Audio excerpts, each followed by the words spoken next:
Halo,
Assalamualaikum Bapak, izin masuk Pak.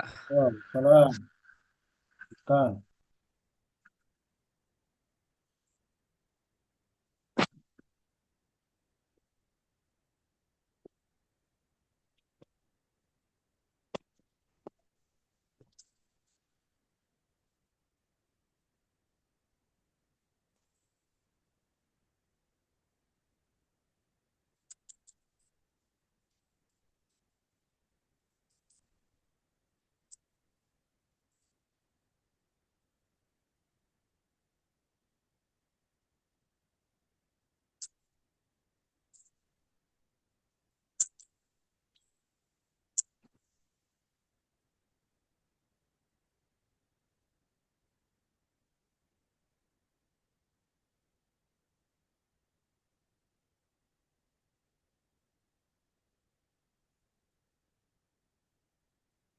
Itu layarnya sudah ada materi bab 4 nggak?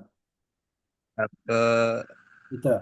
4 Pak, Ya, ada Pak. ya, Perencanaan Pak ya. proses produksi dan operasi. Saya rubah dulu.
Oke ya, kita mulai aja. Karena udah waktunya udah jam 8 ini. Kita juga memiliki Ya apa, Pak. keterbatasan waktu dalam penyampaian ini karena kita hanya dibatasi 40 menit ya. 30 menit lah, saya 40 menit maksimum. Kita saja. Bismillahirrahmanirrahim. Assalamualaikum warahmatullahi wabarakatuh. Waalaikumsalam Waalaikumsalam warahmatullahi warahmatullahi wabarakatuh. wabarakatuh. Ya, suara saya terdengar baik ya. Jelas Pak. Eh, Maaf Pak, suaranya sedikit kecil Pak di audio saya Pak. Ya, saya coba lihat dulu. Oke.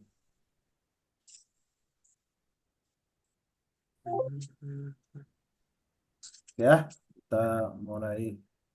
Ini sebetulnya pertemuan kelima, jadi karena kemarin saya 2 kali pertemuan absen untuk tidak mengirim video karena memang saya lagi ke Jawa. Ya. Jadi sekarang ini dianggap ini kuliah susulan. Nanti yang keenam juga nanti saya beritahukan nanti yang kapan mungkin besok malam. Untuk yang keenam, kalau yang ketujuh kemarin kan sudah melalui apa namanya eh, kita sudah masuk fisik ya kemarin ya. Yang Betul, Pak. sekarang ini saya bayar yang 2 kali pertemuan untuk yang belum ya, yang sebelumnya 5, 6. Jangan lupa nanti kita minggu depan ada UTS ya. UTS. Tesnya nanti kita online, nanti saya kirim ke masing-masing apa namanya mahasiswa, nanti prosedurnya nanti dikirim apa dalam WA grup ya. Jadi nanti pantau terus WA grupnya, mana pelaksana ujiannya silahkan dilihat. Kemudian buku yang kalian pesan itu yang 11 orang itu sudah nyampe, sudah saya taruh di kelas, di apa namanya, di gedung D ya. Kita taruh di kontak biru, nanti tinggal diambil aja, kita izin ke penjaganya di sana, bilang Pak Bambang sudah ngambil gitu ya. Oke ya, kita mulai masuk ke materi. Sekarang materi kita adalah berkaitan dengan bagaimana kita menghasilkan sebuah barang atau jasa. Jawab pertanyaan bagaimana kita menghasilkan. Kalau sebelumnya kita pernah membahas dulu berapa banyak yang harus dihasilkan. Nah, sekarang kita bahas bagaimana kita akan menghasilkan. Dalam bahasa yang lain juga saya sebut metode proses produksi. Ya. Ini di buku saya ada di bab 4 kita bahas ini perencanaan. Kenapa? Perancangan karena memang masih perencanaan. Ini masih konsep yang akan kita terapkan. Dari sampai pertemuan kemarin kita yang ke 6 atau ke 7 itu kita memang masih membahas perencanaan sistem produksi yang meliputi nanti apa yang akan kita hasilkan, berapa yang kita hasilkan, bagaimana menghasilkannya, nanti terus kemudian di mana kita menghasilkannya. Itu nanti jawaban pertanyaan-pertanyaan itu kita bahas dalam pertemuan yang mungkin sampai UTS itu masih membahas mengenai perencanaan. Yang setelah UTS mungkin kita akan membahas mengenai berbagai macam yang berkaitan dengan pelaksanaan dan pengawasan kualitas produk dan materi-materi yang lainnya. Oke ya, kita mulai dari konsep dasar dari proses produksi itu sebetulnya memang nanti berkaitan dengan strategi yang kita gunakan untuk bagaimana kita menyampaikan produk kita itu ke tangan konsumen. Atau sering juga disebut sebagai penjualan dan pemasaran itu. Nah, strategi pemasaran dan penjualan yang dilakukan perusahaan itu akan menentukan nanti bagaimana proses produksi itu dilakukan. Itu yang pertama. Karena bisnis yang biasa dilakukan dalam era sekarang ini memang apa yang kita hasilkan itu nanti dan bagaimana menghasilkan itu bermula dari keinginan pelanggan atau keinginan konsumen. Ditarik kemudian setelah apa yang diinginkan itu dalam konsep kita dirancang, apa yang diinginkan itu dalam bentuk produk dan seterusnya nanti dihasilkan lalu disampaikan kepada mereka. Yang sering juga itu disebut sebagai apa itu pull down ya, kalau dalam pendekatan itu ada pull down, ada push down, mendorong dan menarik. Kalau kita ini kita bicarakan dengan konsep strategi penjualan yang dilakukan itu berdasarkan apa yang diinginkan oleh konsumen. Nah, jadi kemudian dari situ kemudian kita menariknya menjadi lalu bagaimana kita akan menghasilkan barang itu supaya barang itu nanti juga sesuai dengan yang diinginkan oleh konsumen. Bekerja sama nanti dengan bagian-bagian yang lain, terutama bagian pemasaran dan penjualan. Nah, bagian produksi melaksanakan strategi yang telah mereka susun, lalu kita jabarkan dalam bentuk proses produksinya. Nah, kalau kita lihat di pengambilan saudara ini, secara garis besar bisa kita kelompokkan strategi yang digunakan itu untuk memenuhi kebutuhan konsumen tadi itu ada 3 di situ ya. Dengan cara pesanan atau di buy order ya, di penjualan dengan pesanan. Lalu kemudian yang kedua dengan persediaan dan produk standar atau sering juga disebut mass production gitu ya. Jadi kalau tadi production by order, sekarang mass production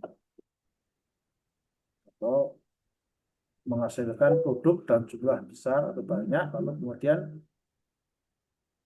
dijadikan persediaan begitu, maka semua kebutuhan konsumen dipenuhi dari persediaan. Lalu yang ketiga itu ya campuran di antara dua itu. Jadi prinsipnya ya sebenarnya pokoknya ada 2 ya. Menjual barang itu kita tunggu pesanan dari konsumen baru kita produksi. Yang kedua kita sediakan dulu baru kita tawarkan ke konsumen. Nah, kecenderungan sekarang ini kalau kita lihat perkembangan yang ada dalam penjualan dan pemasaran itu lebih banyak berkembang ke arah nomor 1. Sekarang ini dengan beraneka ragamnya kebutuhan konsumen, semakin canggihnya pengetahuan yang dimiliki oleh konsumen itu permintaan itu semakin beraneka ragam. Sehingga kalau kita penuhi terlebih dahulu takutnya nanti apa yang kita sudah produksi nggak sesuai dengan keinginan mereka. Sehingga ada kecenderungan kita sekarang mengalami perubahan ke arah nomor 1. Walaupun nanti juga nomor 2 itu masih ada beberapa produk yang sifatnya kebutuhan semua orang yang memang ada kebutuhan yang sama, itu bisa mengarah ke nomor 2. Nah, yang kemudian ada di antaranya yaitu nanti ada produk-produk yang sifatnya bisa dengan menggunakan pemasaran juga bisa, lalu diproduksi dengan massal juga bisa. Atau nanti kita memproduksi dalam jumlah yang terbatas untuk persediaannya, ya tidak terlalu banyak, gitu ya. Sehingga nanti ketika dengan mesin dan teknologi yang modern kita bisa melakukan perubahan dengan cepat dan produksi dengan cepat, maka permintaan pesanan yang banyak itu bisa kita produksi dengan cara mendadak gitu ya.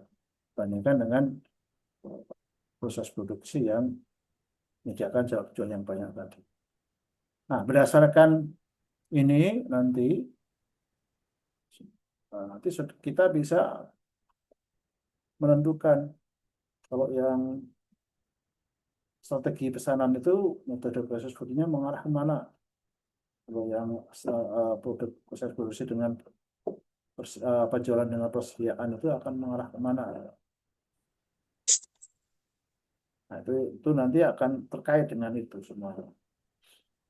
Nah, tapi sebelum kita bahas ke arah sana lebih lanjut, kita harus pahami dulu selain strategi ini juga nanti ada pertimbangan yang lain yang berkaitan dengan proses produksi ini, yaitu sekarang ini penggunaan teknologi. Nah, karena penggunaan teknologi itu sekarang menjadi semacam driver ya. Kalau kita punya mobil itu harus ada drivernya ya, ada supirnya. Kalau ada supirnya, mobil kan nggak bisa jalan. Walaupun sekarang ada mobil otomatis gitu ya, bisa jalan sendiri, tapi tetap nanti ada drivernya di balik itu. Walaupun drivernya jarak jauh nanti drivernya kan itu. Tapi tetap ada penggeraknya driver. Kalau penggeraknya itu nanti Yang manual ya manusia, tapi kalau yang otomatis penggeraknya adalah komputer, dan tetap ada penggeraknya. Jadi teknologi itu, terutama dengan perkembangan teknologi informatika yang sekarang ini terjadi, dan sudah mencapai titik yang begitu canggih, dengan memanfaatkan AI atau artificial intelligence, maka teknologi itu menjadi hampir kita sebut sebagai penggerak utama gitu. Untuk beberapa produk itu bahkan penggerak nomor satu itu teknologi, ya, yang mempengaruhi eh, sebuah produk itu nanti berjalan dengan efektif atau efisien dalam menghasilkan produksi itu juga nanti berkaitan dengan IT ya, sekarang ini ya, teknologi informasi, sama dengan pemanfaatan AI yang sekarang lagi tren juga di mana-mana. Ah, kalau kita kembalikan ke teknologi itu sebetulnya kalau secara sudut pandang manajemen operasional ya itu alat. Ya, sebetulnya itu adalah alat atau fasilitas produksi gitu, yang kemudian tadinya dalam bentuk ilmu pengetahuan kemudian dijadikan sebuah alat sehingga menjadi, contohnya menjadi mesin ya. Mesin itu adalah bagian dari teknologi. Nah, mesin ini sekarang kalau kita lihat perkembangannya, kalau sudah lihat di bab pertama kemarin kita jelaskan, itu mulai dari teknologi yang manual sampai yang otomatis. Nah, ini harus kita lihat sekarang pemilihan teknologi utama nomor satu itu harus kita lihat apakah perusahaan itu akan mengarah penggunaannya ke teknologi yang mana, apakah yang manual atau yang yang eh, berbasis elektronik, mesin, atau berbasis IT, atau bahkan sudah otomatis menggunakan berbasis AI. Itu harus kita tentukan dari awal supaya nanti bagian-bagian yang lain dari sebuah perusahaan itu nanti bisa mengikuti, karena bukan perusahaan itu kan sistem, jadi satu dengan yang lain saling terkait. Begitu juga manajemen produksi.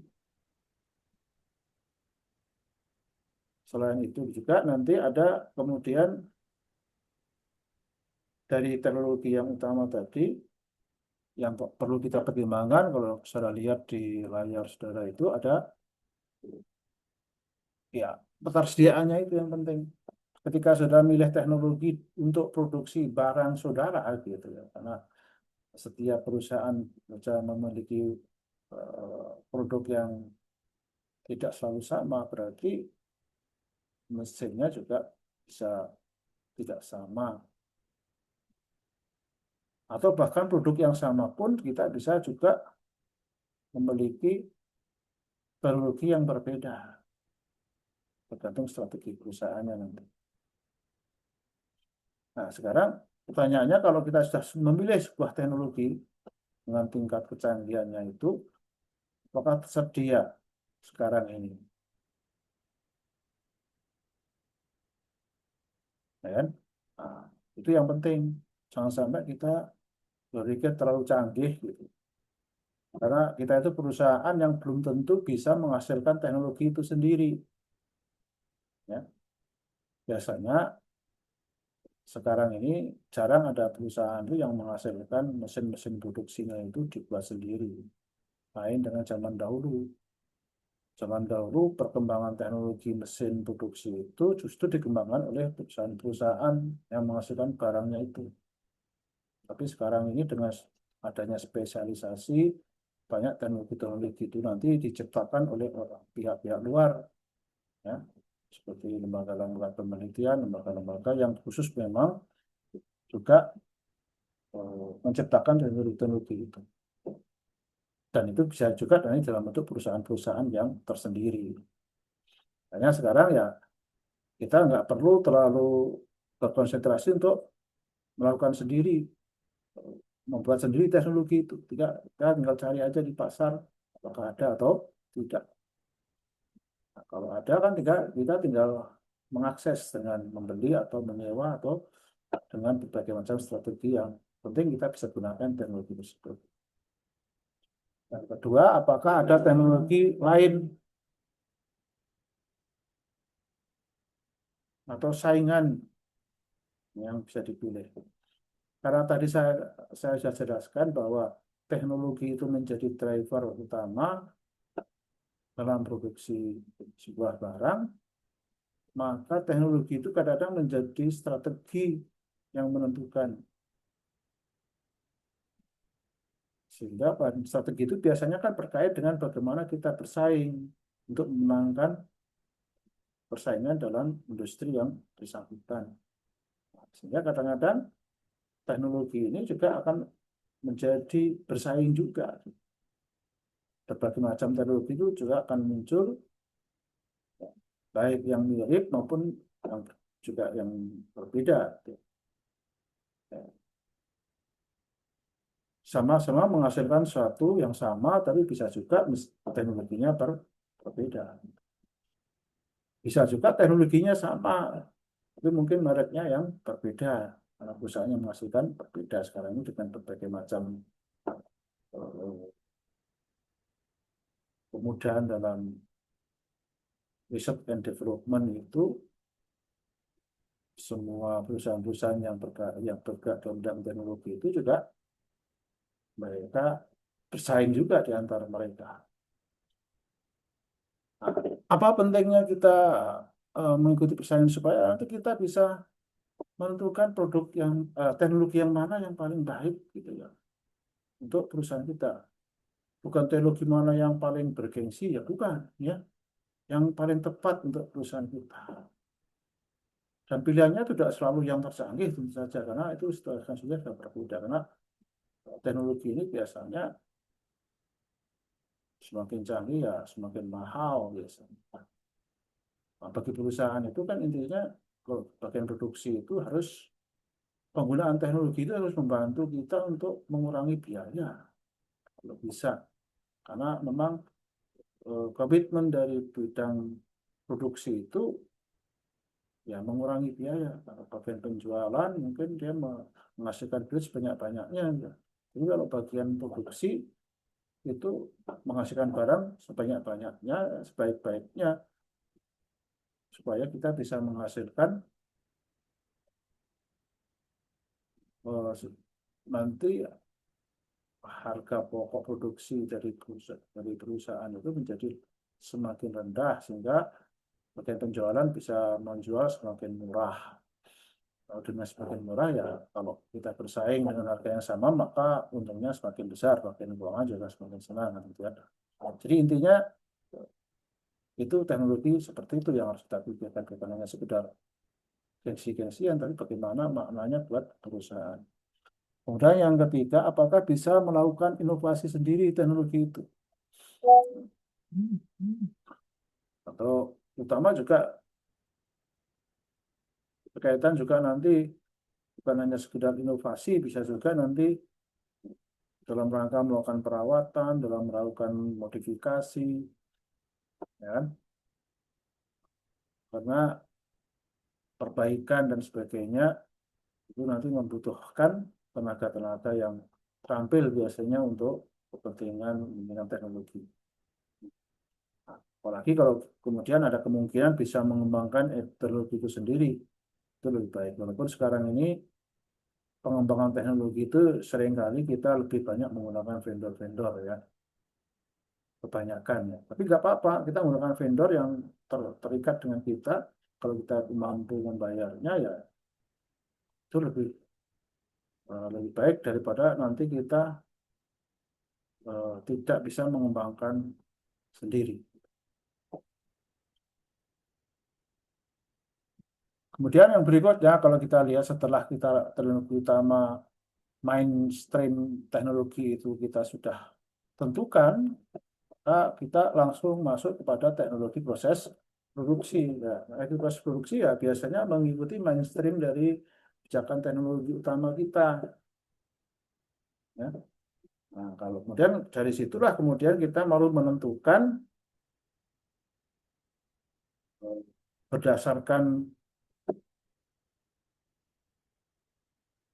teknologi yang utama tadi juga berdasarkan proses transformasi yang kita kita lakukan berdasarkan kriteria biaya dan sebagainya itu, kemudian juga dengan kapasitas dan sebagainya, dan tadi mempertimbangkan strategi yang kita gunakan dalam penjualan itu, maka kita akan menentukan nanti kira-kira pendekatan atau metode apa yang kita gunakan dalam proses produksi.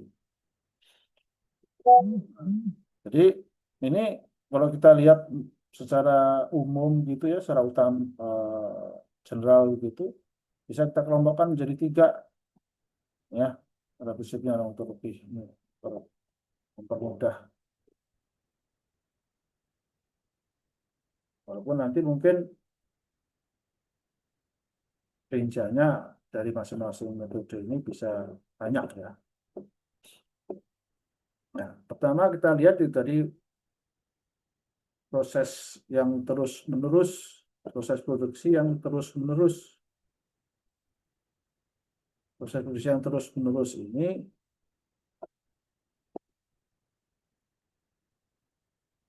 yang dimaksud adalah dari sisi waktu ya. Jadi, apakah perusahaan itu nanti membutuhkan ya proses produksi ini terus-menerus. Proses produksi terus-menerus berjalan 24 jam tidak pernah berhenti lah. Dan itu banyak sekali yang seperti itu. Contohnya kalau sudah lihat dalam teknologi penyedia jaringan internet, IT itu, sudah lihat sekarang ngomongnya kalau saudara menggunakan fasilitas-fasilitas browsing dan sebagainya, menggunakan fasilitas penyedia layanan, itu kan mereka beroperasi 24 jam kan, karena jam berapapun saudara bisa akses dengan mereka. Nah itu kan berarti sekarang ini ada kecenderungan seperti itu. Apalagi dengan globalisasi itu, sudah lihat di dunia ini, kalau saudara di sini jam sekian, jam 8, lebih jam setengah 9, maka di Amerika itu nanti jam 8 pagi, jam setengah 9 pagi kan. Nah, jadi kalau saudara pengen memasarkan produk atau membuat produk yang dipasarkan secara global, ya saudara nanti ketika itu berdasarkan pesanan, ya saudara harus melayani pesanan itu 24 jam. Jadi, ada juga yang memang karena untuk persediaan, namanya ya, untuk persediaan, ya karena kita mengejar kapasitas, biaya dan sebagainya, ya, kita dituju untuk terus-menerus menghasilkan stok produk. Bisa juga karena sifat produksinya yang memang nggak boleh berhenti, ya tadi yang kita jelaskan. Ada contohnya pabrik kimia itu ya, kadang-kadang itu mereka tidak bisa berhenti, ya mereka harus terus-menerus.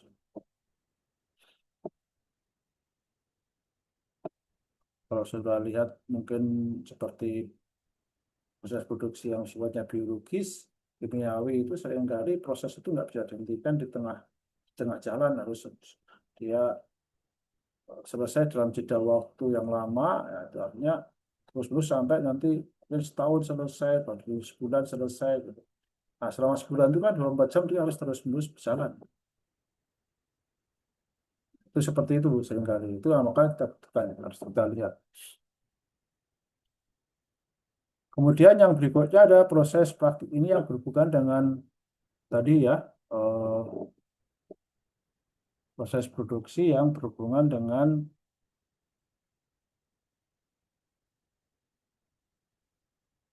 penjualan yang sifatnya persediaan ya. Nah, ini biasanya mereka menggunakan proses leaning garis ini perakitan. Kalau ini tuh biasanya garis, itu maksudnya lain itu kata garis. Nah, jadi seperti perakitan gitu, tadi mesin ditata seperti fungsinya masing-masing, kemudian nanti dari masing-masing mesin itu nanti mereka memiliki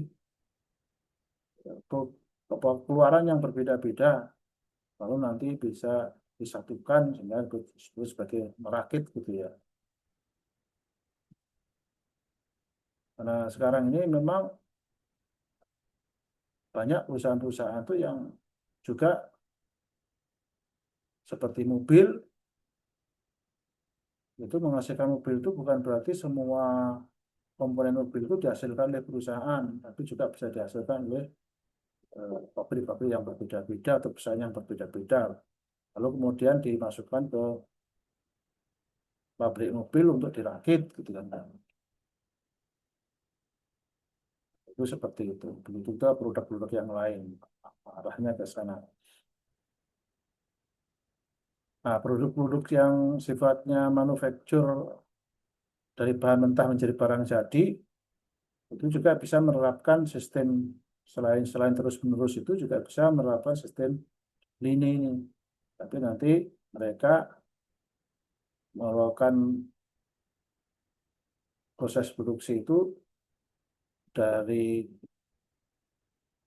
mulai bahan baku menjadi barang jadi itu nanti diproses dalam satu garis proses produksi dari mulai mesin yang satu nanti kemudian keluar masa mesin yang berikutnya lalu seterusnya menjadi barang jadi. Ya, ada konsep nanti ada bahan mentah, bahan setengah jadi, ada barang jadi. Masing-masing itu nanti akan ada.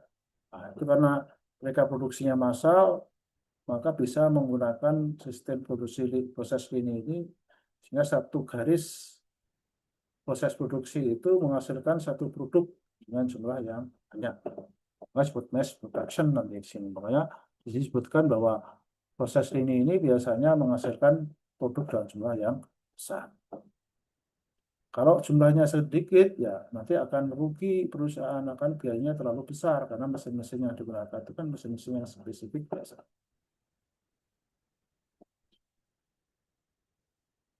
Nah, kemudian yang berikutnya ada proses job shop. Nah, ini yang tadi berdasarkan pesanan cocok untuk ini karena dia menghasilkan produk dalam jumlah yang sedikit atau satu persatu dengan variasi yang tinggi gitu ya, itu masih bisa sesuai dengan pesanan masing-masing. Nah, ini biasanya kalau kita lihat dari teknologi, nanti teknologi yang digunakan ini teknologi yang sifatnya umum. Kalau yang B ini teknologinya spesifik.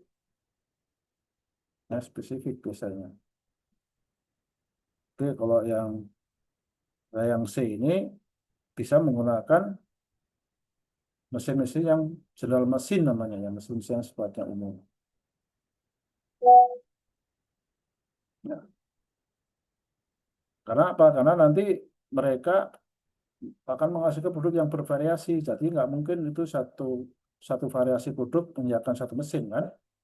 Makanya nanti yang bisa menghasilkan variasi itu biasanya adalah operatornya dari mesin itu dengan keahliannya dia bisa membuat variasi-variasi.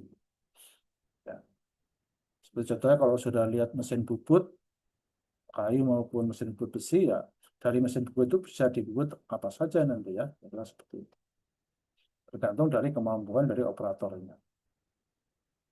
Nah, ini berbeda dengan yang asli. Nah, kemudian yang ketiga ini ada pemilihan komponen. Nah, komponen ini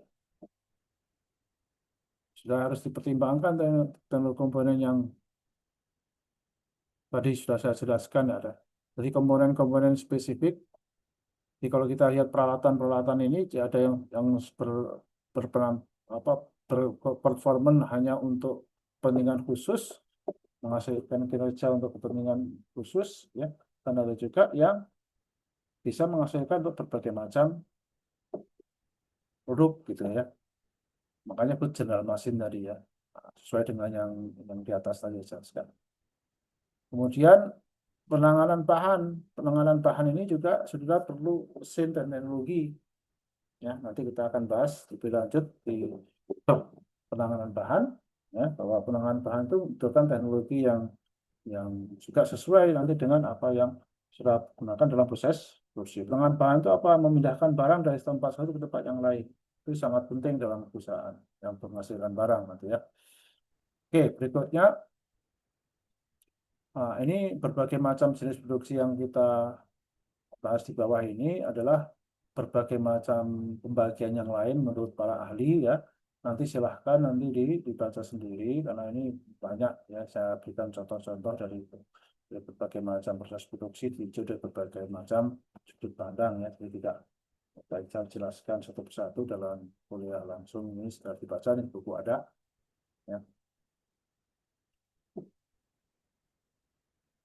Oke, karena waktunya sudah mepet, kalau ada pertanyaan silakan.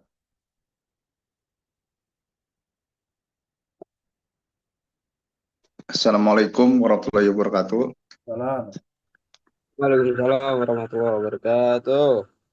Izin bertanya Pak, Ya, nama Andi Nopiandi Pak, ya, ya. terkait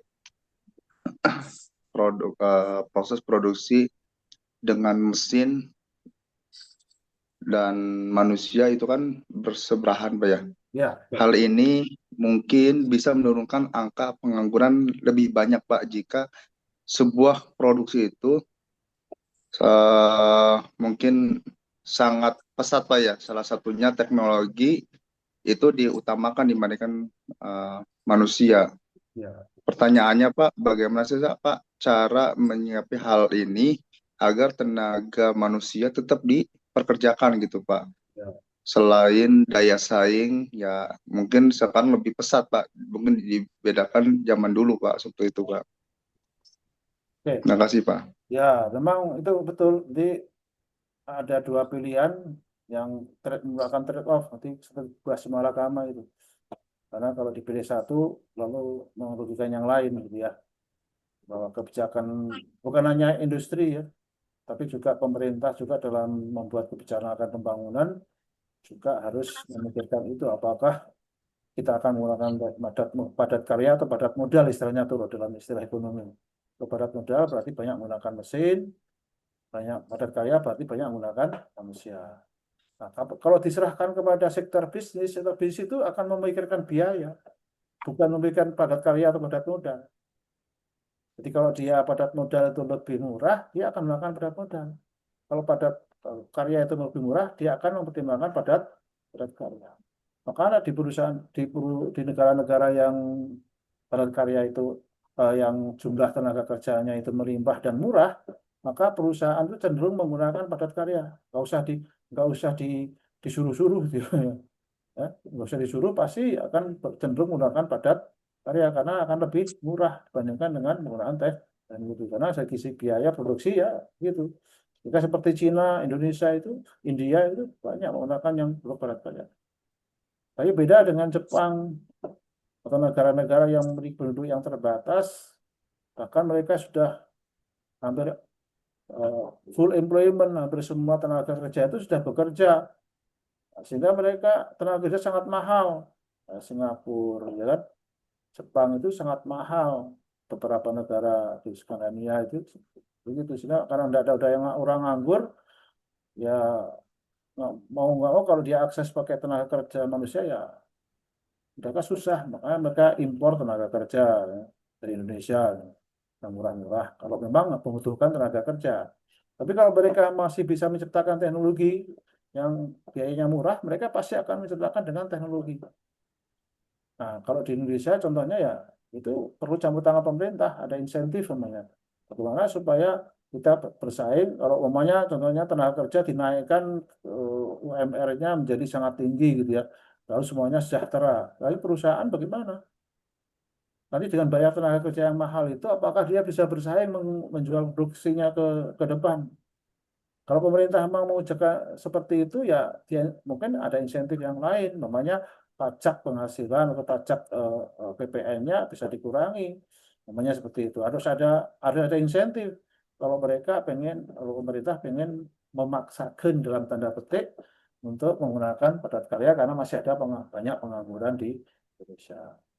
Ya, sebetulnya kalau menghilangkan pengangguran itu tugasnya bukan tugas dari sektor bisnis, ya, itu tugasnya pemerintah. Sektor bisnis mah akan mengikuti kebijakan pemerintah asal semuanya bisa membuat mereka masih bisa mendapatkan keuntungan. Kalau kalau mereka dipaksa untuk melakukan apa yang diminta pemerintah tapi mereka rugi, ya mereka akan tutup, ya nggak mau lah, pasti akan pada lari ke luar negeri nanti.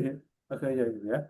Nah, jadi pada modal padat karya itu bukan kebijakan perusahaan sebetulnya, yaitu kebijakan pemerintah dalam menerapkan sistem ekonomi